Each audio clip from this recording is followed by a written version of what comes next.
Ramli Datuk Muhammad Nur, Cameron Highland.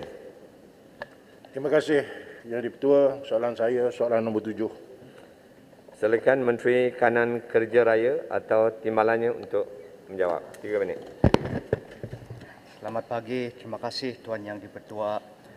Untuk makluman ahli yang berhormat, bidang kuasa Kementerian Kerja Raya adalah meliputi jalan persekutuan sahaja, manakala jalan-jalan di perkampungan orang asli seperti yang dimaklumkan oleh Yang Berhormat perlu disemak terlebih dahulu secara spesifik status jalan dan lokasi untuk mengenal pasti kementerian atau agensi yang bertanggungjawab ke atas pembangunan jalan tersebut.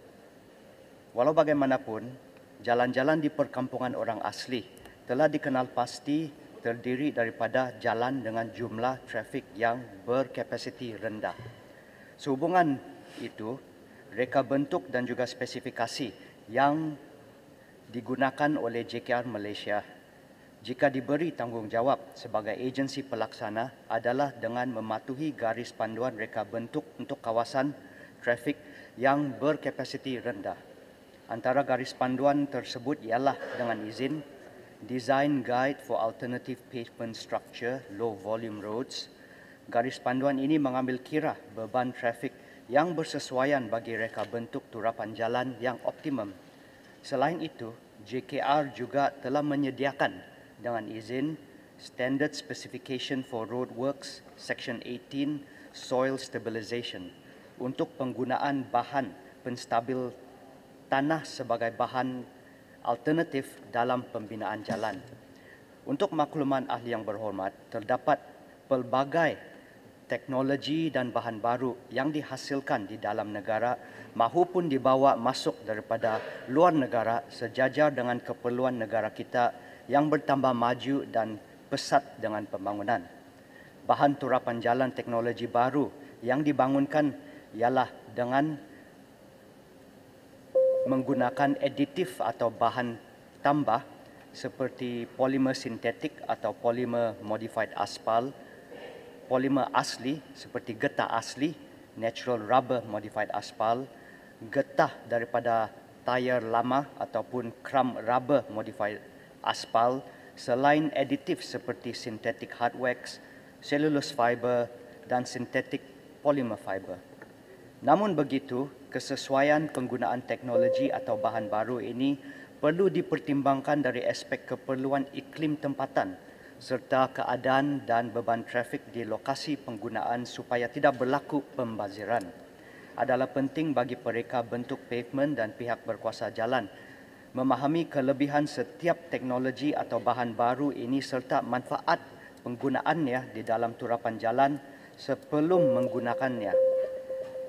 Buat masa kini, tidak ada teknologi atau bahan yang khusus yang digunakan bagi jalan-jalan di perkampungan orang asli di seluruh negara.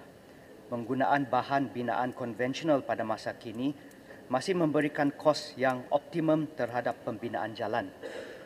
Jabatan Kerja Raya melalui Pusat Kecermelangan Kejuruteraan dan Teknologi JKR atau CREATE komited untuk menjalankan kajian inovasi bahan turapan yang baru sebagai alternatif kepada turapan aspal yang konvensional yang lebih berdaya tahan serta pencarian teknologi baru yang dijangka dapat meningkatkan prestasi dan jangka hayat struktur jalan raya. Sekian dan terima kasih. Terima kasih, Menteri. Sila soalan tambahan yang pertama, Cameron Highland. Papar. Yang berhormat Menteri, saya tahu soalan apa yang saya tanya ini tidak akan dapat dijawab oleh Menteri. Jadi saya akan pohon jawapan bertulis. Pohon penjelasan kenapa jalan Simpang Sungai Kuayan ke Sendrut yang diletak di bawah Maris tidak dikendali dengan sewajarnya, keadaannya amat teruk. Dan manakala untuk jalan daripada Pos Betau ke Simoy Lama yang dalam komisen bilakah boleh siap dan adakah ia akan mengikut spek yang telah dinyatakan oleh JKR? Terima kasih. Cameron Highland, sila. Terima Menteri. Terima kasih ahli yang berhormat.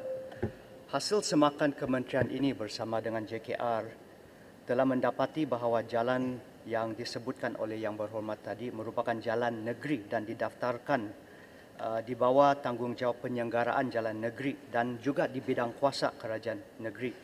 Dan untuk makluman yang berhormat juga, jalan perhubungan desa juga di bawah jagaan kerajaan negeri. Jadi maka dengan itu kementerian ini berpandangan bahawa cadangan projek sebegini lebih sesuai dilaksanakan melalui peruntukan negeri ataupun di bawah KPLB. Sekian, terima kasih. Terima kasih. Salam tambahan Papar. kedua. Sungai Siput. Saya jemput Sungai Siput, yang Papar. berhormat Sungai Siput. Papar. Terima kasih Datuk Yang Dipertua. Kalau kita bercerita pasal Kementerian Kerja Raya, maka orang-orang Sabah dan orang-orang DP 175 Papar akan fokus kepada pembangunan Pan Borneo. Jadi saya banyak menerima aduan daripada kampung-kampung, daripada orang-orang kampung, terutamanya orang kampung Tenaki, di mana mereka ini belum lagi menerima baki pampasan tanah yang sudah terabai sejak 3 tahun yang lalu. Ini disebabkan oleh final survey report yang belum dibuat oleh JKR. Jabatan Tanah tidak boleh membuat pembayaran kerana pihak JKR belum menyerahkan final survey report kepada mereka. Sekarang ini adalah masa orang-orang di tempat saya susah. Jadi saya berharap kepada Kementerian Kerja Raya supaya dapat mempercepatkan final survey report untuk membantu mereka yang terlibat. Selain daripada itu juga ramai orang-orang kampung yang menyarankan dan juga membagi sedikit pandangan kepada JKR, kalau hendak memperbaiki jalan itu, janganlah main tampal-tampal. Kalau boleh, buatlah sekali. Karena kita kalau sudah jalan itu sudah jalan lama, kalau ditampal akan merusakkan. Terima kasih. Terima kasih Papar. Sila Timbalan Menteri. Tampal-tampal. Terima kasih ahli yang berhormat Papar. Untuk makluman ahli yang berhormat, status pelaksanaan bagi lebuh raya Pan Borneo masih, kalau di Sabah hanya sebanyak 52%, maka saya yakin masih lagi banyak langkah-langkah yang belum diselesaikan.